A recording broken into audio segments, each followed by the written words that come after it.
বিসমিল্লাহির রহমানির রহিম। আসসালামু আলাইকুম। আজকে আমি একটা শুটকি ভর্তা করব। আমি blog style by Nasima page থেকে তোমাদের সবাইকে শুভেচ্ছা ও সুস্বাগতম জানাই। তোমরা সবাই ভালো থেকো, সুস্থ থাকো।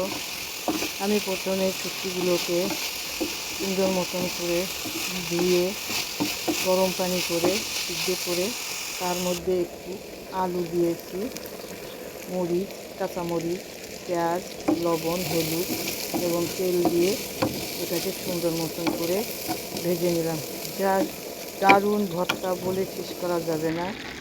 এক প্লেট ভাত খেলে পেট ভরবে না, বারবার খেতে হবে এই ভর্তা পেলে। তো আশা রাখি সবার ভিডিওটা ভালো লাগবে এবং এই রেসিপিটা করে খেলে দারুণ মজা পাবে। সবাই আমার পাশে থেকো, আমাকে একটু সাপোর্ট করো। আমার একটা চ্যানেল আছে, ইউটিউব চ্যানেল, দয়া করে সাবস্ক্রাইব করো।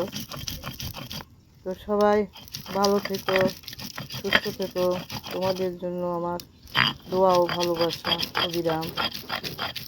তো ফাইনালি আমার ভর্তাটা হয়ে গেল। দেখতে অসাধারণ, খেতেও অসাধারণ। ভালো থেকো সবাই, সুস্থ থেকো। আল্লাহ হাফেজ।